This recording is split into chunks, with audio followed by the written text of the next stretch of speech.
Hola, ¿qué tal? ¿Cómo están? Bienvenido, bienvenida a este nuevo estudio de la lección de escuela sabática para este trimestre, segundo trimestre del año. En esta oportunidad vamos a estudiar con la ayuda de Dios la lección número 6.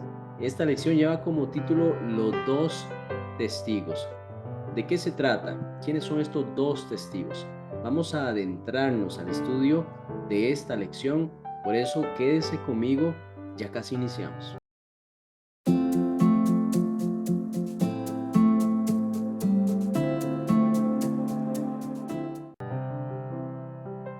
Muchas gracias por continuar conmigo. ¿Qué le parece si iniciamos con una oración? Acompáñeme. Padre bueno, alabamos tu nombre hoy y por siempre. Señor, gracias por esta nueva oportunidad del estudio de tu palabra. Rogamos el perdón de nuestros pecados, tu Santo Espíritu para discernir lo que allí tienes en esta oportunidad para nosotros. En el nombre de Jesús. Amén. Bien, familia, vamos a repasar. ¿Qué le parece si leemos el versículo a memorizar para esta semana? Quizá ya usted lo ha escuchado, inclusive se lo ha aprendido. Es un versículo muy bonito que aquí menciona el profeta Isaías en el capítulo número 40 y versículo número 8. Dice así la palabra del Señor: la hierba se seca, la flor se cae, pero la palabra de nuestro Dios permanece para siempre. Así es. Todo es pasajero en esta vida. En el ámbito terrenal en el que usted y yo estamos, pues usted y yo mismo vamos a ir al descanso. Más sin embargo, así como Dios es eterno, así también su palabra. Ella permanece para siempre. Isaías 40, versículo 8.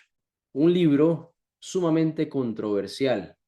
Después de que los primeros discípulos, las primeras iglesias cristianas empezaran a esparcir el mensaje del Evangelio, bueno, se recopiló todos los evangelios, las cartas, todo el canon hebreo en un solo libro, la Biblia.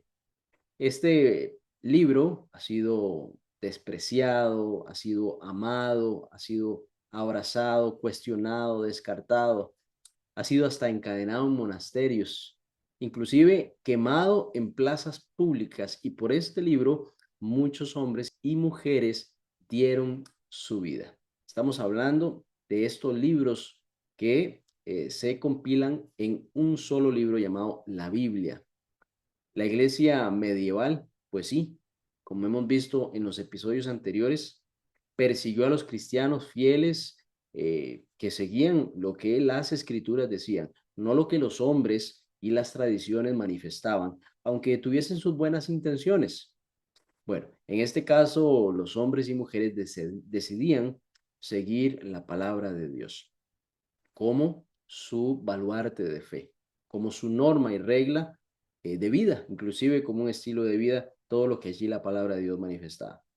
Así que en ese tiempo de obscuridad, a pesar de que hubo pues un enfrentamiento fuerte y una posición radical para el exterminio de este libro, cada vez que esos intentos que hacía el clero religioso del entonces por destruir las páginas del libro sagrado, pues cada vez proliferaban más, cada vez se podían imprimir más ejemplares, cada vez la gente buscaba tener una Biblia en sus manos. Y eso pues motivaba a muchos hombres a hacer todo lo necesario para que estos libros, estas Biblias, las páginas sagradas, llegaran a manos de todas estas personas sinceras. Y una vez cuando el traductor de la Biblia que estudiamos la semana pasada, el señor William Tyndale, él fue juzgado por su fe, por haber impreso, por haber traducido la Biblia al inglés, y una persona le hace la pregunta que quién lo había ayudado más a difundir la palabra de Dios. Una interesante pregunta, y él reflexionó sobre esa pregunta y respondió el obispo Durham, y todos se quedaron extrañados y consternados porque el obispo Durham era un recio enemigo de pues que Tyndale imprimiera esos ejemplares. Y la razón del por qué dio esta respuesta explica que en una ocasión el obispo compró una provisión de sus Biblias y las quemó públicamente. Es decir, Tyndall las tenía allí a la venta y él dijo, yo las compro a cualquier precio, pero no para leerlas, sino para quemarlas y en público.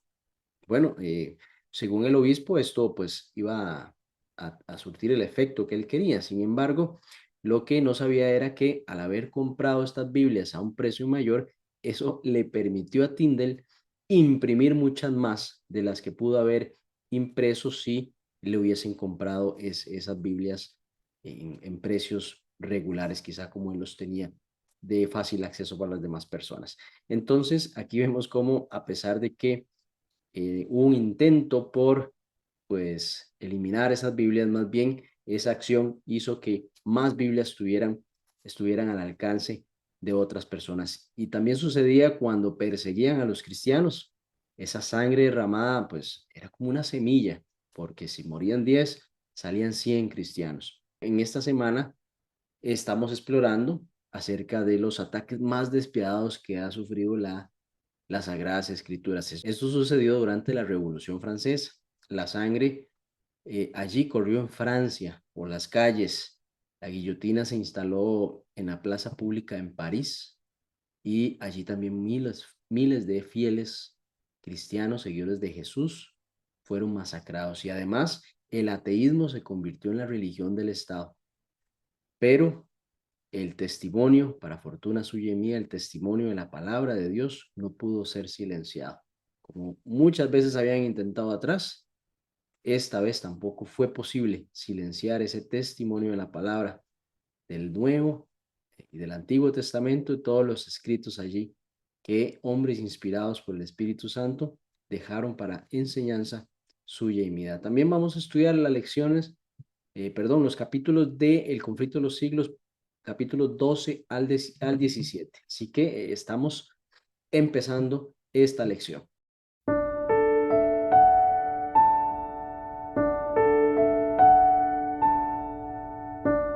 Vamos a leer Apocalipsis capítulo 11 y versículos 3 al 6. Aquí está hablando acerca de los dos testigos. Esta parte de la lección justamente habla de los dos testigos, el énfasis que vamos a hacer en este momento. Dice que en el versículo 3, y daré a mis dos testigos que profeticen por 1260 días, vestido de silicio. Estos testigos son los dos olivos y los dos candeleros que están en pie delante de la tierra. Si alguno quiere dañarlos, pues saldrá fuego de la boca de ellos y devora a sus enemigos. Si alguno quiere hacerle daño, debe morir él de la misma manera.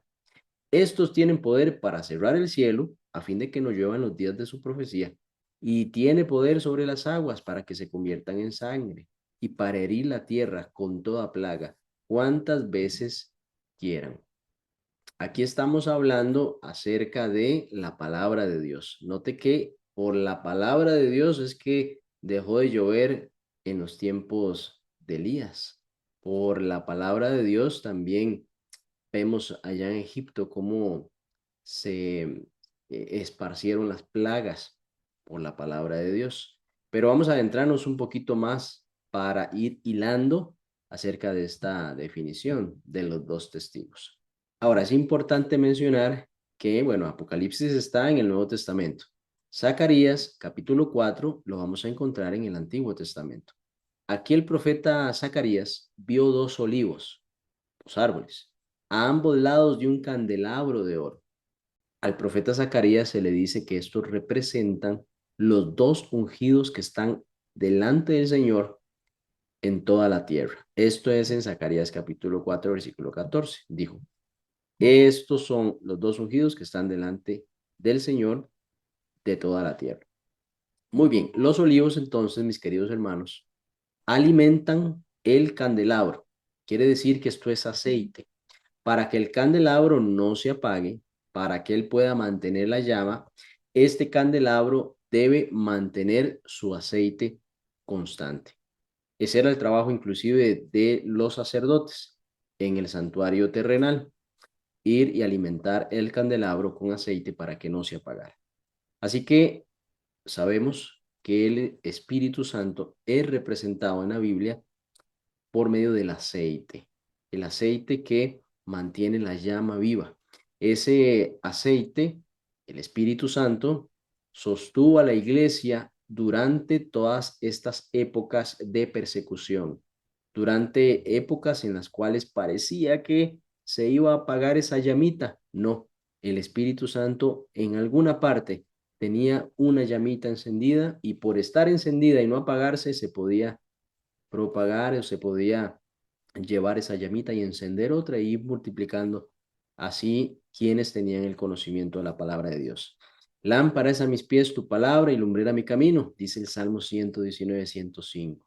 Así que, entendiéndolo, esa lámpara a mis pies necesita aceite, esa luz necesita aceite. Así que vemos que Zacarías en el capítulo 4, versículos 2 al 6, donde menciona el candelabro, es todo de oro, está haciendo referencia a ese candelabro que estaba en el santuario, que necesitaba el aceite, las 7 lámparas encima, claro, 7 tubos para que las lámparas estén encima de él, pero también habla acerca de la visión de Apocalipsis 11, donde describe la proclamación de la palabra de Dios con el poder del Espíritu Santo para iluminar el mundo.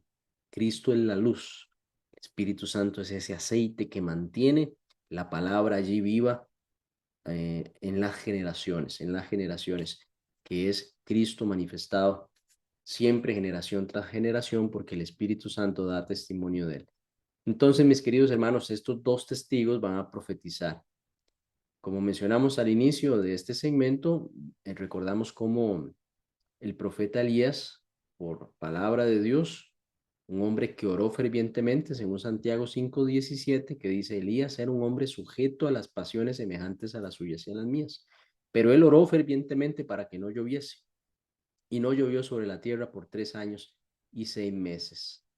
Quiere decir que la palabra de Dios tiene el poder de detener el agua, la lluvia, también de hacer, de llevar sequía por medio de su palabra.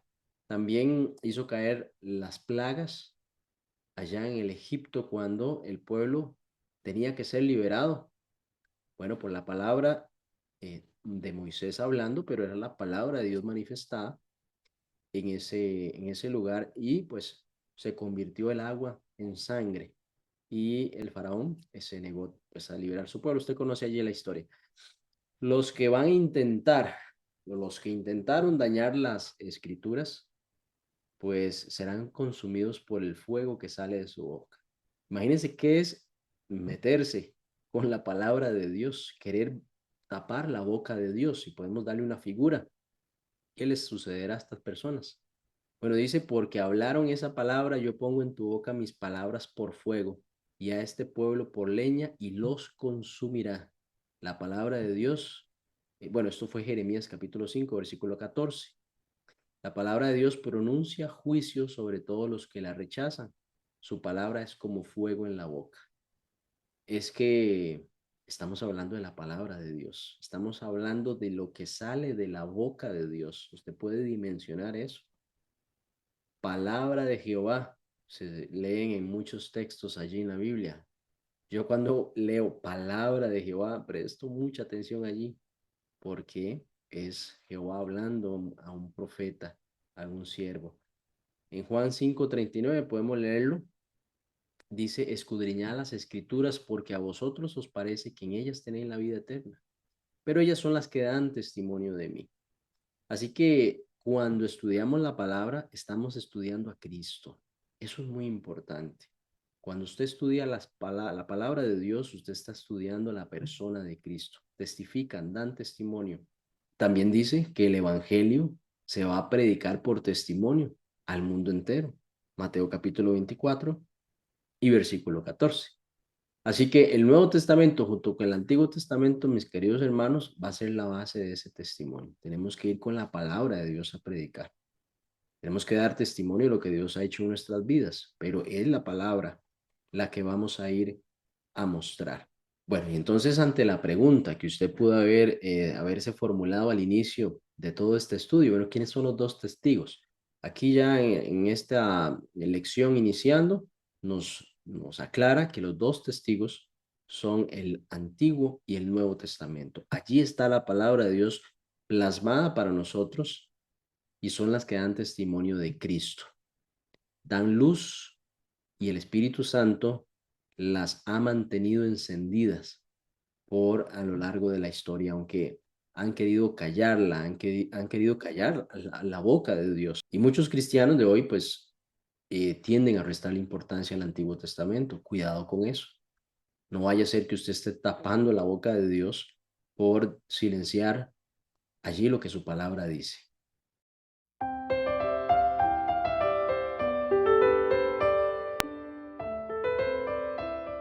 En Apocalipsis capítulo 11 y Apocalipsis capítulo 12, también en Daniel 7:25, para ser más exactos, se habla de un periodo de tiempo en el cual en días habla cerca de 1260 días.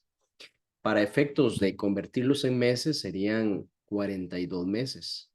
Se está hablando del mismo periodo de tiempo. En Apocalipsis capítulo 11, versículo 3 dice, y daré a mis dos testigos que profeticen por 1260 días, vestidos de silicio. Ese vestido significa una acción que va a estar sucediendo por todo ese tiempo en el cual los cristianos iban a ser perseguidos por querer preservar y cumplir lo que la palabra de Dios dice.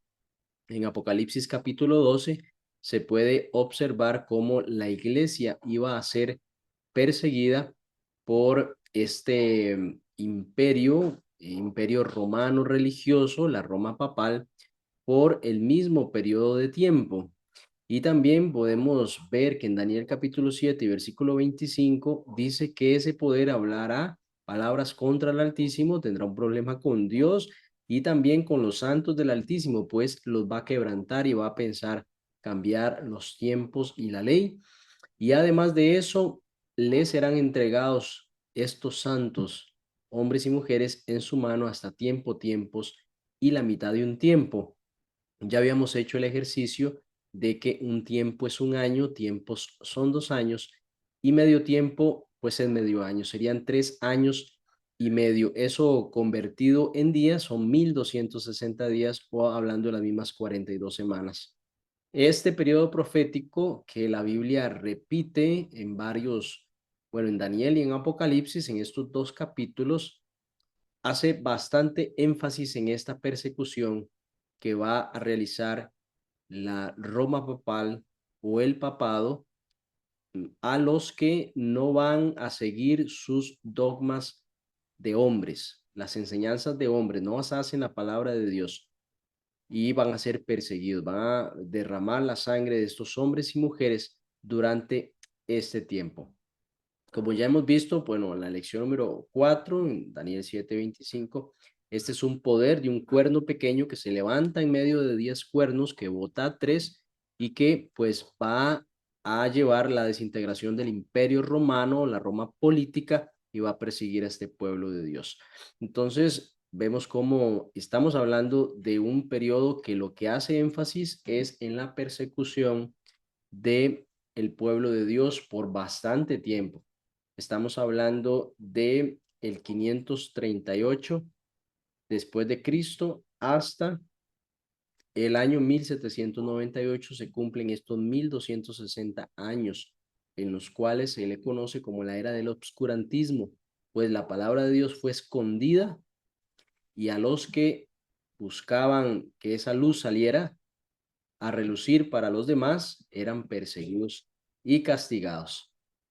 Por eso hemos visto que cuando se descuida la autoridad de las escrituras, cuando prestamos atención a lo que los hombres dicen, entonces emergen estas autoridades o estas enseñanzas y filosofías o doctrinas que son de hombres que van en lugar de la palabra de Dios. Y esto pues, el que trata de reivindicar la palabra de Dios para que sea estudiada, va a sufrir persecución. Va a sufrir persecución pues está yendo en contra de un poder que al final es un poder que quiere quitar a Dios, quiere también perseguir a los santos de Dios, o sea, a los hijos de Dios. De esa forma, por ejemplo, decretos de hombres sustituyeron los mandamientos de Dios. Las tradiciones humanas eclipsaron la sencillez del Evangelio. Y la Iglesia romana entonces se unió al poder secular para extender su autoridad sobre toda Europa. Quiere decir que ya no era un tema únicamente religioso. Si yo no quería creer, pues era un tema espiritual, no. Esta Roma papal, esta Roma religiosa castigaba, tenía por un lado el brazo religioso, pero por el otro lado también el brazo político podía ejecutar leyes en contra de quienes religiosamente no siguieran sus dogmas. Durante estos 1260 años, entonces dice que estos dos testigos se vistieron de silicio. Sus verdades quedaron ocultas bajo el vasto cúmulo de las tradiciones rituales. Así que estos dos testigos, mis queridos hermanos, seguían profetizando, a pesar de que se querían ocultar, ellos seguían profetizando. La palabra de Dios permanece para siempre. Por mucho que hacían los intentos y parecía que el enemigo triunfaba cuando esos hombres eran llevados a las hogueras, eran asesinados, eran masacrados, parecía que el enemigo estaba venciendo allí, pero así como esos hombres caían, otros creían, pues al entregar la vida por el mensaje de salvación convencía también a otras personas. Hombres como los valdenses, Juan Hus, Jerónimo, Martín Lutero, Zwinglio, Calvino, Wesley y otros muchos reformadores, mujeres también fueron fieles a la palabra de Dios, niños inclusive, así como ellos iban entendiendo esa luz que les iba llegando. Aquí la lección nos dice qué enseñanzas actuales eh, muchos cristianos defienden se van a basar en la tradición y no en la palabra de Dios.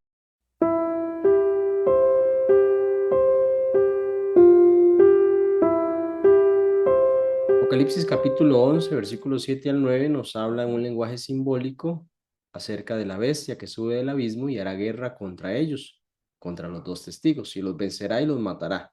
Y sus cadáveres estarán en la plaza de la grande ciudad que en sentido espiritual se llama Sodoma y Egipto, donde también nuestro Señor fue crucificado.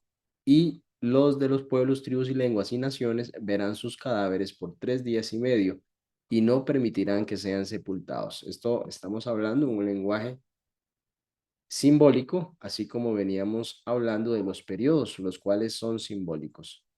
En el año 538 sucede que inicia la profecía de los 1260 días, que son años, inicia en el 538, cuando el imperio romano pagano ya derrumbado, bajo Justiciano, el emperador romano, entregó la autoridad civil, política y religiosa al Papa Vigilio. Es decir, ya el Papa no solo tenía un control espiritual o religioso sobre las personas, sino también político. Y comenzó allí un largo periodo de dominación de la iglesia medieval que continuó hasta el año 1798, haciendo pues el énfasis en esos 1260 días. Allí se cumplía.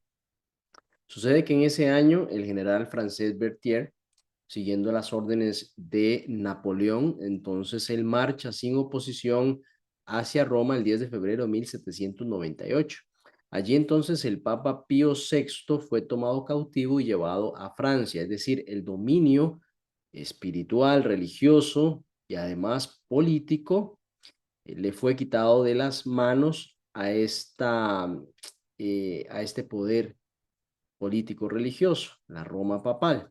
Allí en Francia él muere en la cárcel, así que esta fecha entonces marca el fin proféticamente predicho de las autoridades seculares de la Iglesia de Roma por 1260 días, 1260 años, como también se describió Daniel en Apocalipsis. Bien, esto es una poderosa manifestación de la verdad de la profecía bíblica. Imagínense esa exactitud de tiempo por tantos años, poder decir, en todo este periodo de años, tantos miles, 1260, va a suceder esta persecución para con los hijos de Dios. 1260 años fueron predichos y se cumplieron. Es impresionante cómo la profecía, siendo Dios el que conoce el futuro, podía acertar en este margen de tiempo tan preciso. Durante todo este tiempo, entonces el Evangelio se mantuvo vivo gracias al testimonio de la palabra, gracias a hombres y mujeres que pues conservaban y asumían los retos de traducir la Biblia y de imprimirla. Esto pues ya sabemos, había gran amenaza para sus vidas. Cuando menciona además que la bestia que ascendió del abismo, la bestia pues Satanás, hizo guerra contra las escrituras. Él está en contra de que la palabra de Dios sea expuesta hacia los hombres. Allá hay salvación, ahí está Cristo, está en contra de eso. Y entonces inició también nuevos asaltos después de, o al margen de que se estuviera cumpliendo esta profecía por medio de la Revolución Francesa que comenzó en el año 1789. Fíjese que ya estaba a punto de terminar el periodo profético 1798 y en 1789 ya Satanás empezó a montar su nuevo plan con respecto a este era de obscurantismo que estaba acabando, pero va a ser otro acto que en esta Revolución Francesa se estableció algo que se llamaba el culto de la razón como una religión atea patrocinada por el Estado. Entonces, deseaba reemplazar el cristianismo. Hubieron muchas luchas entre la Iglesia Católica y los protestantes. Esto también, pues, influyó bastante en que el Estado no quería ver ese tipo de enfrentamientos. Entonces, le atribuyó todo esto a la religión y así que quiso instituir el ateísmo. Dios no existe y entonces allí el cristianismo se ve afectado, pues se reemplaza por lo que llamamos el culto a la razón. Así que el 10 de noviembre de 1793 se celebró en todo el país esto que se llama el Festival de la Razón. Las iglesias de toda Francia se convirtieron en templos de la razón, inclusive una mujer entronizada como diosa de la razón. Interesante, ¿no? Querían la religión, pero siempre sale la figura de la diosa, ¿no? Bueno, entonces aquí sucede algo muy interesante y es donde se cumple la profecía con respecto a el asesinato de los dos testigos. Pues aquí se quemaron las Biblias en las calles y se declaró que Dios no existía. Entonces, aquí Satanás obró por medio de hombres impíos para matar a los dos testigos de Dios, pues la Biblia quedó allí en la plaza quemada, en la plaza de la gran ciudad, que tenía un simbolismo de Sodoma y Egipto, donde también el Señor fue crucificado. Entonces, estas escenas representan cómo el enemigo de Dios hacía quema, hacía aniquilación de los dos testigos en una plaza pública, haciendo también una figura de cómo Cristo también fue crucificado en público. Y entonces, pues Egipto, por ejemplo, era una cultura politeísta y negaba al Dios verdadero, según Éxodo capítulo 5:2, y también Sodoma representa la inmoralidad flagrante. Por eso es que habla acerca de Sodoma y Egipto. Allí se presentaron esas costumbres, tanto religiosas como todo lo que sucedía en Sodoma, y también mencionándolo acá, en la Revolución Francesa, los dos testigos de Dios, el Antiguo Testamento y el Nuevo Testamento, murieron debido al ateísmo y la inmoralidad que corrían desenfrenados a medida que estas restricciones morales se desataban en la revolución y el derramamiento de sangre.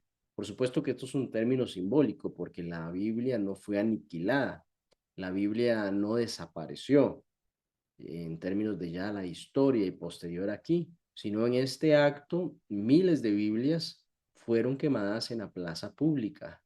El ser humano no quería nada con Dios. El ser humano decidió allí, en esta época de la historia, el gobierno, los hombres que tenían la razón en términos del uso de la razón, podían discernir, pero prefirieron quemar estos libros y así pues se cumple esta parte de la profecía. Apocalipsis 11:9 dice que el cuerpo de los dos testigos permanecería sin sepultura durante 3 días y medio. Haciendo alusión a días proféticos, podemos entender que esto representa 3 años y medio, pues literales.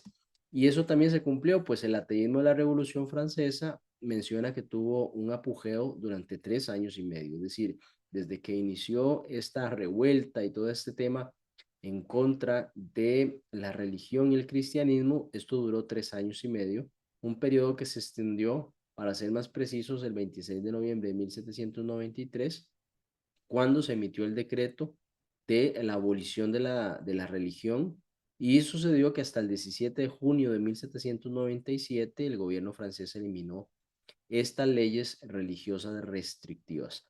Entonces, aquí vemos que este periodo también que se menciona allí se cumple y me llama mucho la atención cómo en medio de estos 1260 años existe también este pequeño espacio de profecía de tiempo que pues fue incluida allí y que también se cumplió como lo demuestra la historia. Yo creo que aquí muy importante resaltar cómo Dios allá en los tiempos de Daniel, imagínense el tiempo hacia atrás, en los tiempos de Juan el apóstol escribiendo el Apocalipsis, haciendo referencia a Daniel, y estos elementos se cumplen a cabalidad y al pie de la letra en términos de tiempo.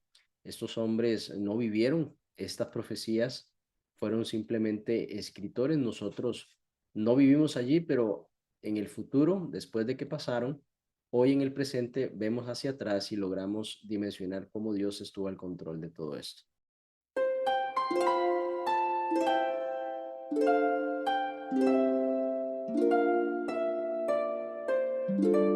Apocalipsis capítulo 11 versículo 11 nos habla acerca del momento en que después de estos 3 días y medio entró en ellos el espíritu de vida enviado por Dios.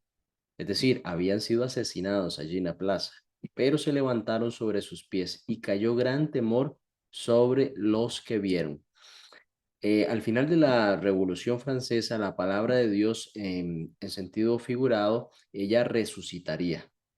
Sí, pues en los textos anteriores dice que iban a morir allí, iban a ser asesinados.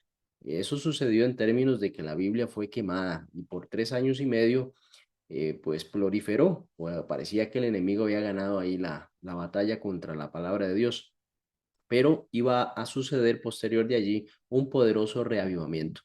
Y entonces gran temor le sobrevendría a quienes creían que la palabra de Dios pues había ya finalizado, no iba a ser más predicada, ni iba a ser más enseñada, pero vieron que se convertiría en poder vivo y eficaz para la salvación de los que la recibían. Entonces, a final del siglo XVIII, Dios suscitó hombres y mujeres que se comprometieron a llevar este evangelio hasta los confines de la tierra. Empezó la Biblia a llegar a lugares donde antes era imposible pensar que iba a llegar. Por ejemplo, se difundió rápidamente por medio de William Carey, que viajó a la India y tradujo la Biblia a docenas de dialectos de allí, de los indios. También se enviaron misioneros por todo el mundo, ellos impulsados por el poder de la Biblia. Así que no es casualidad, mis queridos hermanos, que todos estos esfuerzos misioneros mundiales surgieran después de la Revolución Francesa. La palabra de Dios es palabra viva y palabra eficaz. Y a partir de allí, esa resurrección en simbolismo que tuvieron los dos testigos, la palabra de Dios, que parecían que ya había muerto, pues seguía vivo en el corazón de los creyentes y grandes naciones iban a ser ahora naciones protestantes como el surgimiento de los Estados Unidos y se iba a defender y se iba a generar el espacio necesario para que los hombres y mujeres tuvieran libertad de conciencia, libertad religiosa y pudieran practicar lo que la palabra de Dios instruía. El incrédulo Voltaire dijo con arrogancia en cierta ocasión: estoy cansado de oír de continuo que 12 hombres establecieron la religión cristiana. Yo he de probar que un solo hombre basta para destruirla. Pero han transcurrido ya varias generaciones desde que este hombre Voltaire murió y millones de hombres han secundado su obra de propaganda contra la Biblia, pero lejos de agotarse esta circulación del precioso libro, la palabra de Dios, entonces allí donde habían 100 ejemplares en el tiempo de Voltaire, ahora 10.000 hoy en día, por no decir 100.000, por multiplicar ahí ese monto esa cantidad que este hombre pues decía, no, esto va a desaparecer. No, la palabra de Dios se multiplicó y ha llegado a muchos hombres y mujeres y continúa llegando, así que aprecie su Biblia. Es un regalo de Dios que le ha otorgado a lo largo de la historia y muchos hombres y mujeres han entregado su vida para que usted goce de esa escritura allí en sus manos, en su mueble, donde usted puede todas las noches leerla. Salmo 119, 89 dice: para siempre, oh Jehová, permanece tu palabra en los cielos. 111:7 dice, las obras de sus manos son verdad y juicio, y fieles son todos sus mandamientos. Y el versículo 8 dice, afirmados eternamente y para siempre, hechos en verdad y en rectitud. La palabra de Dios entonces puede ser atacada o puede ser suprimida o puede ser inclusive censurada, pero nunca va a ser erradicada porque la palabra de Dios permanece para siempre. Se pudieron haber quemado muchas hojas, pero la palabra viva y eficaz viene del cielo y dice también que la palabra de Dios nunca regresa vacía. En ningún caso nosotros debemos de dejarnos seducir por los ataques a la palabra de Dios y hoy sigue viva y eficaz y debemos abrazarla con un corazón humilde para que otras personas reciban también esa bendición que usted y yo recibimos.